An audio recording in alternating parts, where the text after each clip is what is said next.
राज्यात भीषण पाणी टंचाई 7,495 वस्त्यांवर 2,737 टँकरमधून पाणी पुरवठा करण्याची वेळ। सध्या राज्यातल्या मोठ्या धरणांमध्ये केवळ 28.42% पाणीसाठा, मध्यम प्रकल्पात 37.44 आणि लघु पाटबंधारे प्रकल्पात फक्त 29.96% पाणीसाठा। यवतमाळच्या पुसद तालुक्यात रात्री अवकाळी पाऊस, पारडीच्या शेतकऱ्यांच्या केळी पिकाचं नुकसान। बुलढाणा जिल्ह्यामध्ये भीषण पाणी टंचाई, जिल्ह्यातील जलाशयात फक्त 11.62% पाणीसाठा। जिल्ह्यात आतापर्यंत 169 गावांमध्ये टँकरद्वारे पाणी पुरवठा सुरू। बुलढाणा जिल्ह्यात विनापरवानगी कुठेही डीजे वाजवल्यास त्याच्यावर कठोर कारवाई करणार, पोलीस अधीक्षकांची माहिती। कायदा आणि सुव्यवस्थेचा प्रश्न निर्माण होऊ नये म्हणून पोलीस प्रशासनाचा निर्णय। फरार नीरव मोदीची अमरावतीतही संपत्ती, बँकेकडून जमीन जप्तीची नोटीस। अमरावती जिल्ह्यातील चांदूर बाजार तालुक्यातील तळवेल इथं नीरव मोदीची संपत्ती, पंजाब नॅशनल बँकेची 2,500 चौरस मीटर जमीन ताब्यात घेण्यासाठी नोटीस।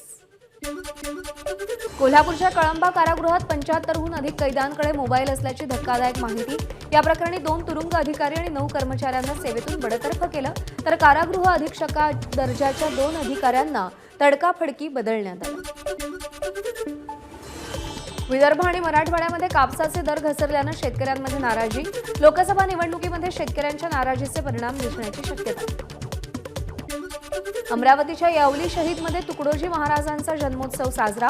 तुकडोजी महाराजांच्या जन्मोत्सवाला विदेशासह राज्यातील हजारो गुरुदेव भक्तांची यावली शहीद गावामध्ये उपस्थिती।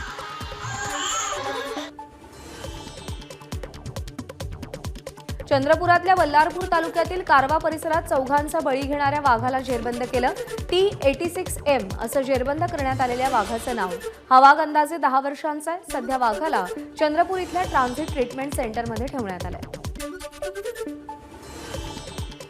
बारामतीनंतर शिरूरमध्येही तुतारी चिन्हाचा संभ्रम होण्याची शक्यता। शिरूर लोकसभेत अपक्ष उमेदवाराला तुतारी चिन्ह मिळालंय। निवडणूक आयोगानं ट्रम्पेट या वाद्याचा उल्लेख तुतारी असा केला।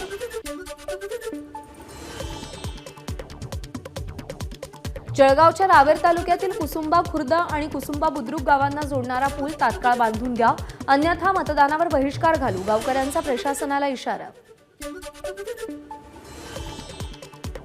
छत्रपती संभाजीनगरच्या नागमठाण ग्रामस्थांचा मतदानावर बहिष्कार। गावात एकूण 2,560 मतदार। गोदावरी नदीतून वाळू उपसा करण्यासाठी ग्रामस्थांचा विरोध, मात्र प्रशासनाकडून गावकऱ्यांच्या विरोधाकडे दुर्लक्ष केलं जात आहे। नाशिकमधून निवडणूक लढवण्यावर शांतिगिरी महाराज ठाम, महायुतीकडून तिकीट मिळावं अशी आपली इच्छा, शांतिगिरी महाराजांची प्रतिक्रिया। नाशिकचा तिढा कायम असताना महायुतीमध्ये हालचालींना वेग, गिरीश महाजन अचानक नाशिक दौऱ्यावर, शांतिगिरी महाराजांच्या शिष्टमंडळानं महाजनांची भेट घेतली। धुळे लोकसभा मतदारसंघातून महाविकास आघाडीचे उमेदवार डॉ. शोभा बच्छाव यांनी उमेदवारी अर्ज दाखल केला। बाळासाहेब थोरात यांची उपस्थिती, अर्ज भरण्याआधी बच्छाव यांचं शक्ती प्रदर्शन।